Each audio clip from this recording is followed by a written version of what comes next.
네, 2부 시작하겠습니다. 자, 제가 1부 방송을 녹음하고요. 방송을 올리면서 이제 제목을 다는데, 맨 처음에는, 전망을 하는 자의 비겁한 변명이라는 제목을 달아놨다가, 최근에 이제 시장이 어렵고, 그리고 아까 1부 초반에서 말씀드렸던 것처럼, 워낙 지금 이제 개인 투자자분들을 홀릴 수 있을 만한 이 정보들이 많이 이제 뿌려지고 그러다 보니, 그런 것들을 좀 조심하십시오라는 생각으로 제가 역정보는 뿌리라고 있는 것이다 라고 제목을 바꿨습니다. 근데 이 제목을 바꾸면서 이런 생각이 문득 들더라고요. 우리가, 왜 결혼한 부부가 이제 살면서 남편이 외도를 하면 이제 조용히 이제 바람만 피면 끝나면 되는데, 어설프게 바람 피다가 본처한테 이제 걸리는 일이 생기죠. 그러면 뭐 사랑과 전쟁이라는 프로그램이라든가 뭐 그런 그 어떤 부부 문제 같은 것들을 보면 그 아내가 이런 얘기를 합니다. 야, 너는 어떻게 바람을 펴도 저런 년이랑 피냐? 뭐 이런 얘기 하죠. 그리고 자존심 상한다고, 응? 좀 괜찮은 여자랑 바람을 피면 열받진 않지. 어떻게 저런 년이랑 바람을 필 수가 있어? 뭐 이런 얘기를 합니다. 근데, 저는요, 뭐, 저런 년이고 나발이고 다 필요 없이, 예. 아니, 자기보다, 그 아내보다 더 멋있는 여자랑 바람 피면, 뭐, 그것도 열받지 않을까요? 그냥, 남편이 바람 핀 것 자체가 열받긴 한데, 뭐, 그래도 조금, 뭐, 그거를 좀 이렇게, 예, 좀 완화하고자, 어떻게 그런 년이랑 바람을 폈어. 그러니까 자기보다 약간 부족한 여자랑 바람 핀 것에 대해서 좀 안도를 하죠. 예, 그런 심리가 예, 와이프한테 작용을 합니다. 제가 이 얘기를 왜 드리냐면, 우리가요, 글쎄 여러분들은 어떠실지 모르겠습니다만, 사기를 만약에 칠 때는요, 제대로 쳐야죠. 프로답게. 그죠? 자, 이거를 다른 얘기로 하면, 사기를 당하는 사람 입장에서 봤을 때는요, 진짜 완벽한 사기꾼한테 당하면 우리는 이런 얘기를 합니다. 야, 그런 사기꾼한테는 안 넘어갈 사람이 없어. 완전 프로야. 라고 하면서 자기 합리화를 시키죠. 그런데 어설픈 그 사기꾼, 왜 주변에서 보면 야, 이 비응신아, 너는 걔 그런 거 좀 어디가 이상한 거 몰랐냐? 야, 난 딱 보면 알겠더라고. 이런 사람한테 사기당하면 굉장히 스스로, 예, 좀 이렇게 찌질해 보이고 모질라 보이지 않습니까? 사기를 당하더라도, 예, 프로한테 당하면 덜 억울하고요. 사기를 치더라도 확실하게 치면, 예, 그거는 뭐, 우리가 뭐 그런 얘기 하지 않습니까? 어차피, 그러니까 크게 좀 뭐, 이렇게 크게 해먹는 사기꾼들 보면, 이야, 대단하다. 뭐 이런 얘기 하지 않습니까? 물론 사기라는 것이 좋은 건 아니에요. 자, 그렇듯이, 지금 증권 바닥에서, 개인들이 어려워하고, 이제 뭐, 대형주 같은 종목들이 막 올라가고 그런 시장은 아니다 보니, 여기저기서 이제 그 어설픈 사기꾼들이, 예, 판을 칠 텐데 아마 치고 있겠죠.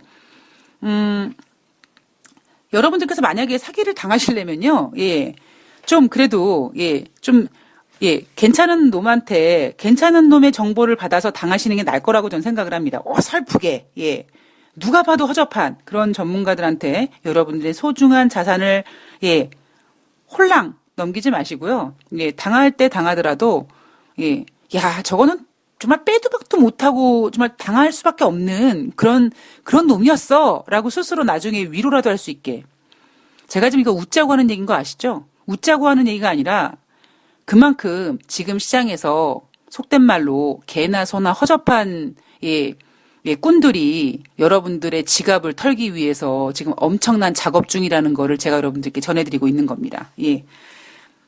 가만히 있어봐.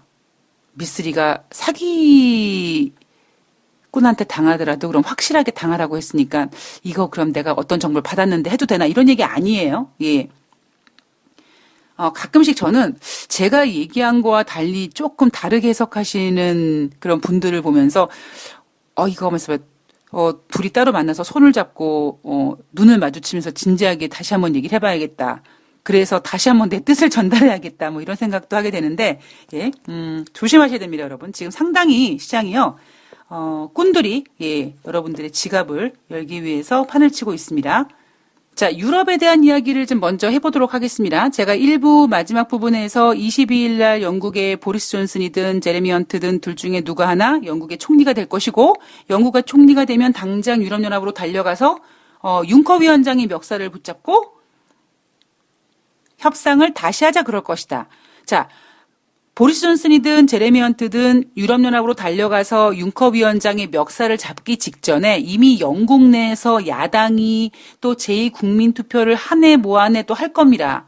자, 융커 위원장이나 아니면 그 뒤에 바통을 이어받을 그 우르줄라 국방장관이든 일단 재협상은 못하지만 영국 내 정치적인 문제를 해결할 수 있는 시간은 조금 벌어줄 수 있을 거라고 했습니다. 미쓰리는 조심스럽게 지금 10월 31일로 예정되어 있는 그 브렉시트 기한이 연말까지 가지 않을까.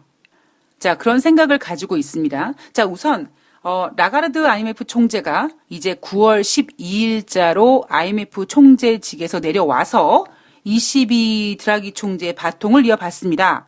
자, 그렇다면 새로운 IMF 총재는 누가 될 것인가? 그거를 논의하기 위해서 17일부터 18일까지 프랑스 파리 근교 샹티에서 G7 재무장관 회담을 비공식 회의로 열었습니다. IMF 차기 총재 인선 문제를 논의했고요.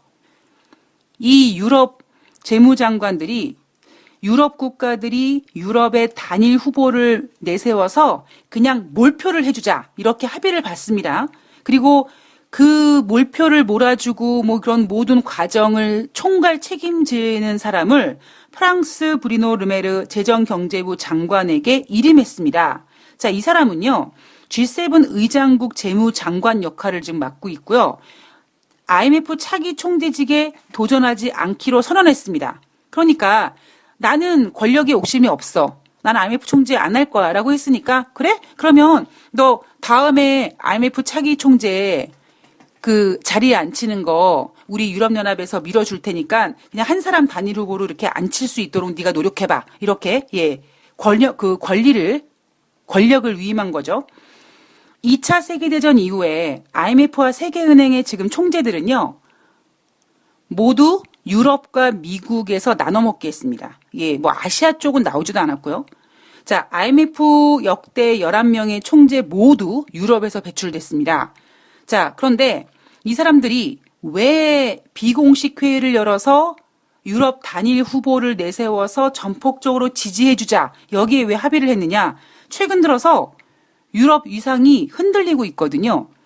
유럽의 가장이 지금 힘들어하고 있고, 막 영국도 탈퇴한다고 하고 있고, 이탈리아, 그리스 막 저러고 있고, 예전처럼 유럽이 막 어깨에 힘주고 그럴 상황이 아닙니다.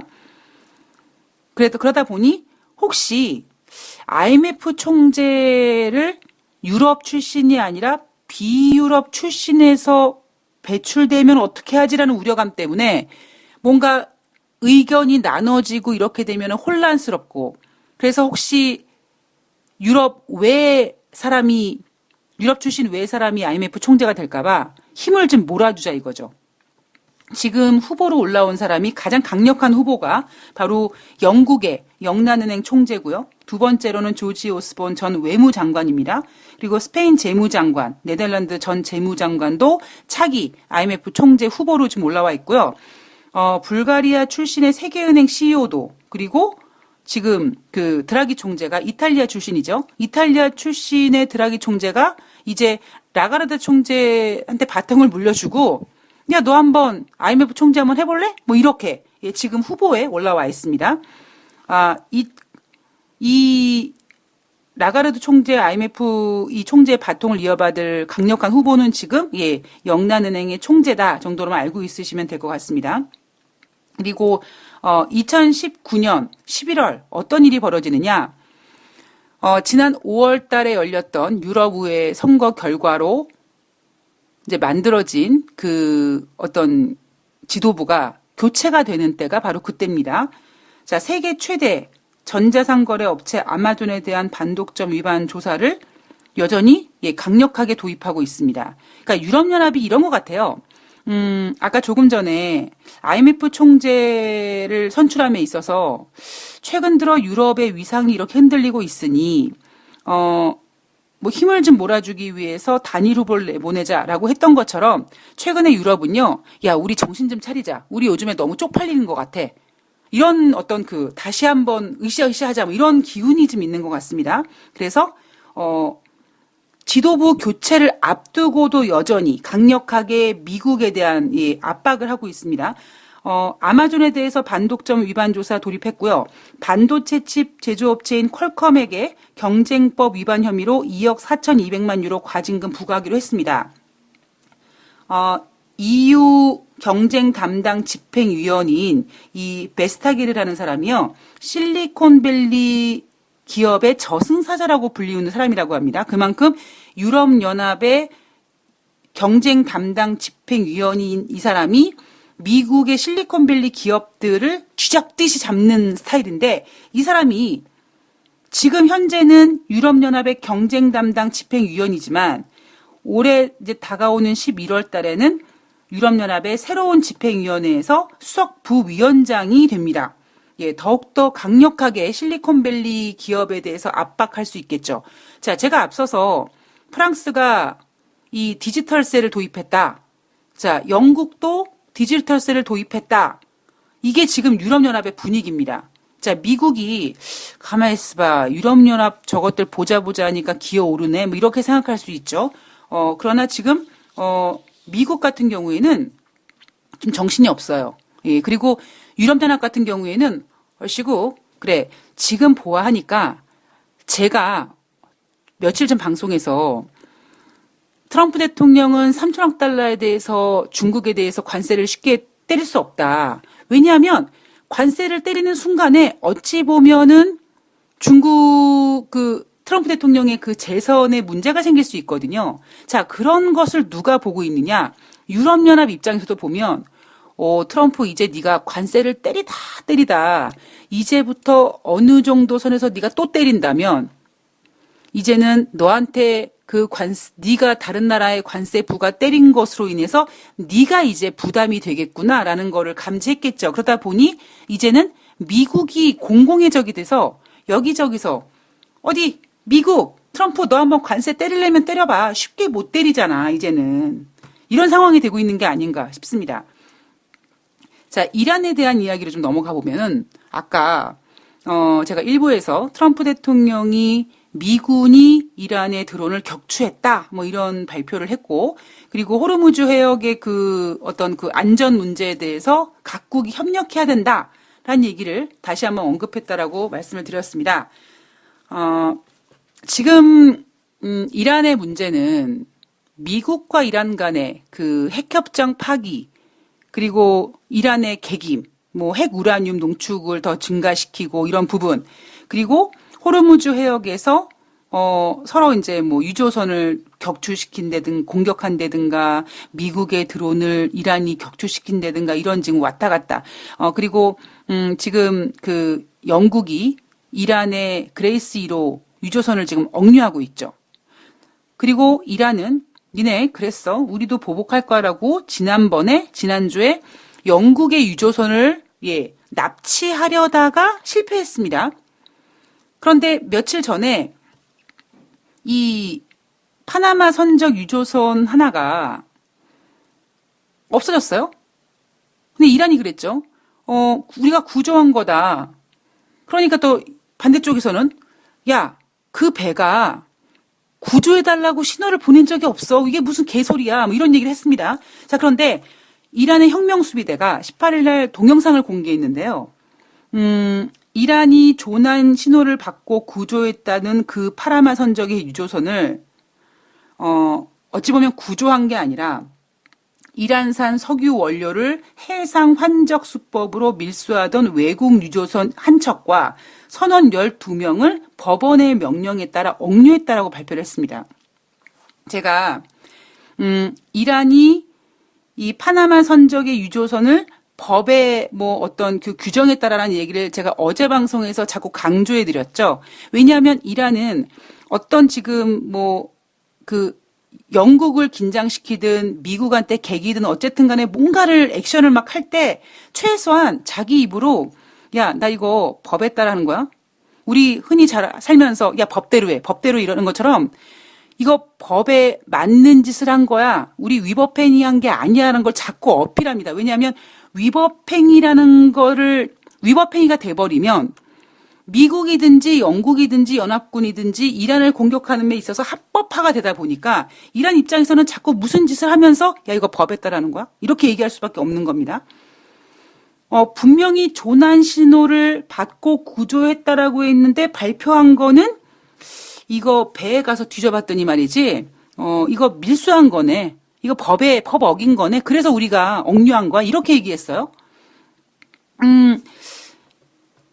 이란 입장에서는 구조하고 보니까 구조하는 과정에 그 배가 밀수배였다라는 걸 알고 억류했다라는 걸로 어필을 했는데 그게 아니라는 것이 미국의 입장입니다. 이런 거죠. 구조하려고 했는데 석유가 실렸네. 이거 의심스럽네. 뭐 그런 차원의 억류가 아니라 아예 처음부터 그 파나마 선적 유조선을 납포하기 위해서 처음부터 이렇게 따라온 거죠. 정보, 그래, 저기 기름이 실렸어. 그래서 그 배를 추적해가지고 해상에서 억류했을 가능성이 높다라는 겁니다. 자, 아직까지 그 리아호, 그 파나마 선적이 유조선의 국적이 어딘지는 확인되지 않고 있습니다. 미국이 강하게 의심할 수밖에 없죠. 너 이란 수상해, 너. 이렇게 할 수밖에 없는 상황입니다. 자, 이번에 이란의 그 리아호 억류는 뭐 아랍에미리트를 비롯해서 미국과 사우디 이런 나라들한테 경고한 거다. 봤지? 우리 결코 만만한 나라 아니야. 우리는 받는 만큼 주는 사람이야. 주는 나라야. 뭐 이런 거 보여줬다라는 겁니다. 지난번에 이란이 영국이 그레이스 원을 억류하자 보복하겠다고 경고했고 우리는 언행일치를 했어라는 거를 보여줬다라는 겁니다. 자, 미국은 지금 어떤 상황이냐면 19일 날 미국 국무부와 국방부가 걸프 지역에서 상선이 안전하게 운행할 수 있도록 호르무즈 해협을 통해서 원유라든가 석유 제품을 거래하는 관련 국가들의 미국 주재 대사를 모아서 해양 안보 계획을 설명할 예정이라고 합니다. 이게 뭔 소리예요? 연합군 만들고 있다는 거예요, 지금. 자, 그리고 2주 안에 호르무즈 호위 연합체 구성 계획이 있습니다. 자, 보세요, 여러분. 미쓰리의 생각을 전해드리면 미쓰리는 미국 단독으로 이란을 치지 않습니다. 왜요? 트럼프 대통령의 노벨 평화상 때문에. 자, 그러나 어떤 명분을 가지고도 사실 미국이 이란을 치긴 어려워요. 왜냐하면 사람 마음이 이런 거거든요. 어이, 트럼프, 너 뭐 평화 대통령이라고 하면서 아무리 뭐 이란이 그랬다 그래도 꼭 그렇게까지 했어야 되냐? 말로 풀 수는 없었니? 이렇게 할 수 있거든요. 그러니까 트럼프 대통령은 이란을 공격함에 있어서 미국이 뒤로 빠지고 연합군을 만들어서 이란의 어떤 문제를 명분 삼아서 공격할 수 있다는 겁니다. 자, 근데 2주 안에 호르무즈 호위 연합체 구성 계획이 이제 좀 진행되고 있어요. 자, 가만히 있어 봅시다. 2주 아니면요. 7월 말 전에 연합군이 형성된다라는 겁니다. 그런데 이날 트럼프 대통령이 미군이 이란의 드론을 격추했다. 자, 이란이 가만히 있지 않겠죠? 자, 다시 말씀드리지만 사람이 다치면 문제가 달라집니다. 트럼프 대통령은 연합군이 이란을 공격하는 건요. 자기의 노벨 평화상과 상관이 없는 일로 만들었습니다, 지금. 이란과 이제는 미국이 아니라 이란과 연합군의 관계, 즉 그 호르무즈 해협, 걸프의 지역의 긴장감 우리 체크해 봐야 됩니다. 이날 유가가 55달러까지 내려왔지만 국제 유가는 어쩌면 이 문제 때문에 다시 상승할 가능성 배제할 수가 없을 것 같습니다.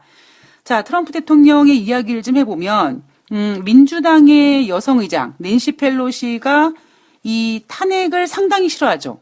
저라도 싫어합니다. 왜냐하면 트럼프 대통령 지금 탄핵시켜봤자 어차피 상원에서 안 될 거고요. 왜냐하면 상원은 아직까지 공화당이 지배하고 있습니다. 그리고 만약에 탄핵을 가결시켰다. 자, 우리나라 보세요.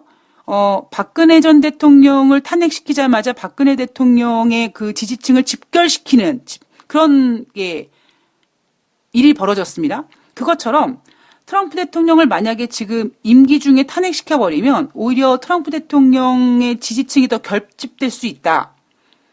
자, 괜히 그렇게 힘 빼지 말고 마치 그 이명박 대통령처럼 임기 다 끝난 다음에 그 다음에 이제 퇴임한 다음에 우리 감옥으로 보내자. 뭐 이런 지금 작전을 쓰고 있습니다. 그러나 민주당에서는 뭐 낸시 펠로시가 의장이긴 하지만 그래도 어찌됐건 가만히 있을 수는 없다라는 거죠.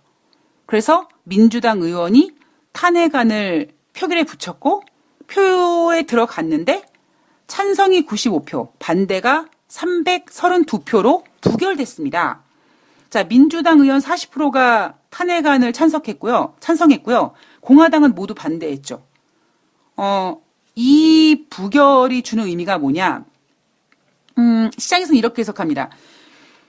물론 통과는 되지 않았지만, 가결되진 않았지만, 그래도 민주당 의원의 100명 가까운 의원이 트럼프 대통령의 탄핵을 찬성하고 있다. 자, 그렇다면 트럼프 대통령의 탄핵에 대한 문제는 대선 국면에서 이슈가 될 수 있을 것이다. 그리고 한편으로는 어찌 보면 탄핵보다는 퇴임 후에 그냥 감옥으로 보내자라고 했던 낸시 펠로시 의장이 얘기했던 그런 노력이 오히려 성공했다. 뭐 이런 평가를 받는다고 합니다. 트럼프 대통령이 이렇게 얘기했다고 하죠. 방금 탄핵에 반대하는 압도적인 표를 받았다. 그것으로 끝났다라고 얘기하고 있습니다. 트럼프 대통령은 제가 트럼프 대통령에 대해서 그리고 뭐 미국 경제에 대해서 뭐 이런 얘기를 해드리면서 가장 불만스러운 게 뭐냐면 트럼프 대통령은 자기가 지금 신인 줄 알고 있어요. 제가 앞서도 한번 트럼프 대통령 위에는 민심이라는 것이 있다라고 말씀드렸는데 트럼프 대통령은 이거죠. 내가 끝났으면 끝난 거야 라는 거고 왜 민주당이 생각하는 건 뭐냐면 민심이 끝났다고 해야지만 끝나는 거야 라는 겁니다. 그래서 이번에 트럼프 대통령의 탄핵안이 대선 국면의 뜨거운 이슈가 되기보다는 이번 주에 로버트 뮬러 특검 그 증언도 있단 말이에요. 그러면 민주당은 만약에 민주당 의장인 낸시 펠로시가 막 나대가지고 막 트럼프 대통령의 탄핵을 주도하면 역풍이 불 수 있죠. 자, 민주당이 지금 상당히 여우 같은 짓을 하고 있는 겁니다. 민주당 의장은 그러지 마, 탄핵하지 마 그러지만 민주당 의원들은 탄핵 같은 거를 계속 이슈를 부각시키고 표결에 붙이고 막 이슈화 시키고 언론화 시키고 이러면서 국민들에게 잊지 마세요. 트럼프 대통령 있죠. 러시아 이거 이 스캔들도 있고요. 뭐 사법방해 의혹도 있고요. 거기다가 뭐 민주당 유색인종 의원 4명을 원래 나라로 돌아가라며 인종차별했어. 이런 것들을 계속 부각시키는 거죠. 자, 트럼프 대통령 방금 탄핵에 반대하는 압도적인 표를 받았다. 그것으로 끝났다. 천만의 말씀입니다. 국민이 끝났다고 할 때까지 끝난 게 아닙니다. 예. 대통령은요, 뭐 미국 대통령은 세계 최고 대통령이긴 하지만 미국 대통령이라는 그 자리 위에는 미국 국민이라는 자리가 또 있죠. 대통령의 권력 위에 있는 또 국민이라는 권력이 있습니다. 자, 미국과 중국의 무역 협상 문제로 넘어가 보면은요, 지난주에 이어서 이번 주도 전화통화로 협상을 하고 있고요. 중국 입장에서는 협상 관련 일정을 잡기 전에 자, 과연 미국이 화웨이에 어떠한 조치를 취할지 먼저 보자라는 입장입니다. 미국이 반도체 칩을 포함한 어떤 제품의 판매를 허용할지 아직까지 협의가 안 되고 있다는 겁니다. 자, 미국과 중국의 무역 협상 지금 시간을 누가 지금 리드하고 있어요? 중국이 리드하고 있어요. 지금 중국이 안 만나준단 말이에요. 왜 안 만나줘요? 만나면 미국 입장에서는 콩 빨리 사달라고 독촉할 거고, 그리고 중국 입장에서는 니네가 화웨이 풀어준다고 했지. 니네가 화웨이 어디까지 풀어주는지 보고 우리가 콩 결정할게. 이거거든요. 자, 이건 지금 뭐예요? 주객이 전도된 거예요. 자, 중국 세계화센터 소장이 화웨이 제재 문제가 양국 무역 협상의 본질을 바꿨다. 자, 미국이 바라는 만큼 협상 속도가 빨라지지 않을 것이다. 자, 제가 방송에서 중국이 시간을 벌었다고 얘기했죠? 그 의미가 뭐냐면 미국은요, 중국과 무역 협상을 빨리 끝내고 싶은 나라란 말이에요. 관세 빨리 때려가지고 중국이 항복하고 미국 승, 그리고 빨리 다른 거를 해야 되는데 지금 중국이 계속 시간을 끄는 바람에 이 무역 협상을 빨리 끝내고 싶은 미국의 계획이 지금 틀어지고 있는 겁니다. 제가 중국이 시간을 벌었다고 하는 의미가 바로 그런 의미입니다. 미국의 계획대로 가고 있지 않다라는 점이죠. 협상에 있어서 협상을 주도하는 나라가 원하는 대로 가지 않는 거는 결국 상황이 상황이 뭔가 바뀌고 있다라는 거예요. 전쟁을 함에 있어서 속전속결로 빨리 적을 그냥 밟아버리고 이겨야 되는데 원래 한 달을 계획했던 전쟁이 막 시간이 지나가요. 2달, 석 달 돼요. 그러면은 당장 우리 측에서는 한 달 안에 끝나기로 했던 그 전쟁이 시간이 길어지면서 어떤 뭐 식량 보급이라든가 뭐 여러 가지 뭐 계절적인 이유로 여름 안에 끝날라 그랬는데 겨울이 돼가지고 우리 군에게도 분명히 피해가 옵니다. 지금 미국은 중국과 무역 협상에서 그거를 지금 못하고 있는 겁니다. 자, 과연 그렇다면 무역 협상이 언제 재개될 것인가? 스티븐 무누신 재무장관은 오늘 중국과 통화하면서 뭔가 그 협상을 다시 재개할 거다라고 얘기하고 있지만 미국 상무장관 같은 경우에는 미국과 중국의 무역 협상 재개가 장기화될 가능성 언급했고요. 그리고 시장에서는 작년에는 8월 4일부터 8월 14일까지 열렸던 중국의 베이다이어 회의가 이번에는 7월 말에 열릴 것 같다. 자, 이 베이다이어 회의는 중국 수뇌부의 비밀 회동인데 작년에 8월 4일부터 14일에 열렸는데 지금 그 회의가 열릴 장소에 어떤 교통 통제 같은 게 진행되고 있는 거 보니까 올해는 7월 말에 열릴 것 같다. 자, 과연 그러면 중국 수뇌부의 비밀 회동에서 무슨 이야기가 오고 갈 것인가? 시 주석이 뭔가 권력의 압박을 받으면서 너 지금 뭐 미국과 문제 때문에 중국이 지금 이렇게 되고 있는데 뭐 하고 있는 거야? 막 이러면 그 문제를 풀기 위해서 유화적이 될 것인가? 아니면 미국에 대해 더욱 강경하게 될 것인가? 저는 후자입니다. 중국이 강경하게 될 가능성 높아요. 지금 중국이 유화적으로 행동할 하등의 이유가 없다고 저는 생각을 합니다. 자, 중국이 무역협상의 재개에 미온적인 것은 화웨이에 대한 미국의 조치를 지켜보고 있기 때문이다. 그래서 8월 달 이후에 무역협상 돌파구가 열릴 것이다라고 보고 있습니다. 자, 그동안 중국 증시가 미국의 그러한 그 공세에도 불구하고 잘 지켰다. 이유가 뭘까? 미국의 대규모 관세에 따른 경기 하강 기류와 자산 시장 충격 상쇄를 하기 위해서 중국이 정부 주도로 자사주 매입을 통해서 주가 상승을 유지했다라고 합니다. 뭐 미국은 안 그랬어요? 미국도 세제 감면하면서 결국 주가 자사주 매입으로 상승시켰지. 다 뭐 도찐 개찐이지 뭐. 그죠? 자, 도이체방크는요. 미국의 연준 금리 인하 사이클 시장에서 예상되는 만큼 빠르지는 않을 것이다라고 전망했고요. 지금 시장에서는 향후 12개월 동안 4번의 금리 인하가 될 것이다. 라는 전망을 가지고 있는데 앞으로 1년 동안 4번의 금리 인하는 너무 무리고 도이체방크는 한 2번 정도 금리가 이루어질 것으로 예상하고 있다고 합니다. 도이체방크는 7월 31일 날 25bp 금리 인하 가능성을 높게 보고 있고요. 이 25bp는 예방적 금리 인하가 될 것이다 라고 보고 있습니다. 문제는 뭐냐면 투자자들은 시장에서 50bp 인하라니까 자 이렇게 그 기대가 너무 커지고 있다. 즉 연준이 하고자 하는 금리 인하폭과 시장이 원하는 금리 인하폭의 차이가 있다라는 거를 얘기했습니다. 근데 그도 그럴 것이 이날 뉴욕 연방은행 총재의 연설이 있었는데요. 기준금리가 전통적인 수준보다 낮은 성장에서 경제가 약세 신호를 보인다면 빠르고 공격적으로 대응해야 된다라고 합니다. 그러면 빠르고 공격적이라는 얘기는 시장에서 어떻게 받아들이냐면 뭐 빠른 건 모르겠습니다만 일단 공격적이라는 것은 50bp 금리 인하를 예상할 수 있거든요. 그래서 뉴욕 연방은행 총재가 이런 발언을 했고요. 물가 약세는 미국만이 아닌 전 세계 이슈다라고 했습니다. 제가 증권사 근무할 때요. 어떨 때 제일 열받냐면 시장은 좋은데 제가 추천한 코스닥 종목은 시장 분위기와 맞지 않아서 올라가지 못할 때 그때 제 고객들이 가장 아우성이 커질 때죠. 그런데 똑같이 고객들이 손실을 보고 있을 때지만 이 브로커들이 그나마 좀 욕을 덜 먹을 때가 언제냐면 시장 자체가 개판일 때. 그럴 때는요. 이유가 있거든요. 그러니까 고객들도 뭐 이주임 뭐 김대리 왜 종목이 왜 이렇게 안 가? 이런 얘기를 못 하는 거예요. 왜냐하면 뭐 어떤 금융위기가 터졌던, 뭐 SK 사태가 터졌던, 9.11 테러가 났던 시장 자체가 무너지니까, 아이고, 그러려니 하고 해서 시장이 어떤 이슈 때문에 무너졌을 때 종목들이 다 아작박살이 나면요, 항의 전화도 안 옵니다. 왜?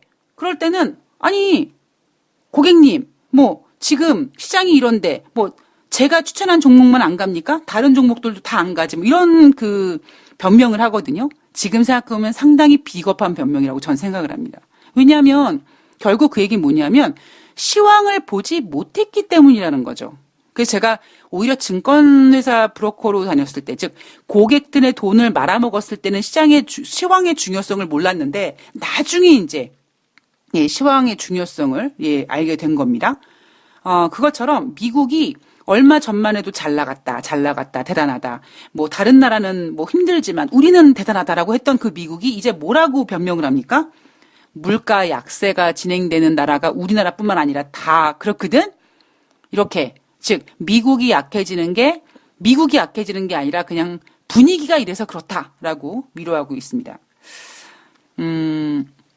사람이 말을 함으로써 그리고 두뇌가 좋음으로써 생각을 하고 그 생각을 말로 표현하고 그리고 다양한 어휘로 다양한 표현을 하게 됩니다.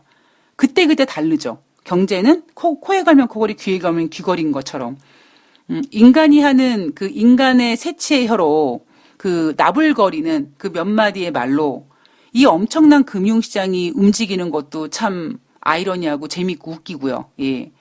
그렇게 생각하면 참 뭐 이거 별거 아니다. 뭐 그런 생각도 들게 됩니다. 뭐 이까짓 건 뭐가 이렇게 뭐 대단해. 뭐 그런 생각도 들긴 합니다. 제가 옛날에 정말 주식시장 하락했을 때 죽을 만큼 그러니까 숨이 쉬어지지 않을 만큼 힘들 때가 있거든요. 그때는 내일이 없었을 것 같은데 지금 생각해 보면은 그래봤자 주식이지 이런 생각이 들더라고요. 요즘 아마 여러분들께서 많이 힘드실 것 같은데 다시 말씀드리지만 그래봤자 주식입니다. 그리고 마지막으로 다시 한번 언급드리고 부탁드리고 싶은 말씀은 미쓰리가 2017년도 회장, 2018년도 선수회장, 2019년도 프로회장이라고 말씀드렸죠. 지금 제가 여러분들한테 조심하십시오라고 하는 얘기는 분명 이유가 있을 거라고 생각해 주셨으면 좋겠습니다. 듣보기 장사 애말라 죽지 마시고요. 신중하게. 지금 급한 마음에 서두르지 마시고요. 기회는 오는 게 아니라 기회는 오지만 여러분들만의 수익 모델, 매매 원칙을 만들어 놓았을 때 맞이하는 기회가 진짜 기회고 정말 원금을 회복해 줄 수 있는 기회입니다. 지금 웬만한 전문가들이 떠들어대는 얘기가 뭡니까? 원금 회복 프로젝트, 1억 만들기 프로젝트, 멸치 똥 씹는 소리입니다. 지네가 어떻게 원금을 만들어주고 어떻게 1억 원을 만들어줘요? 그럼 지네가 만들지. 지네 돈으로 만들지. 결국 원금 회복을 할 수 있고 1억을 만들 수 있는 능력은 저는 여러분들이 얼만큼 평정심을 가지고 이성을 찾고 시장을 잘 보내나 그리고 여러분들의 매매 원칙을 만들면서 기회를 기다리느냐 전 여기에 그 성패가 달렸다고 생각합니다. 자, 오늘 뉴욕 주식시장이 지금 끝에 꼬리를 살짝 들었기 때문에 아마 오늘 우리나라 증시 어떻게 해서든지 좀 반등하려고 노력을 할 것입니다. 그러나 분위기는 오늘 금요일이라는 점 별로 그렇게 좋지 않습니다. 그런 점들 여러분들 고려하셔가지고요. 대응 잘 하시길 바라겠습니다.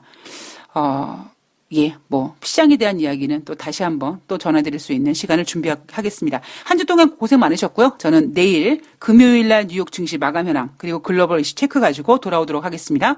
오늘 화이팅 하시고요. 좋아요, 구독하기, 댓글 달기도 해주시면 미쓰리는 신이 나서 방송을 더 잘할 것 같습니다. 감사합니다.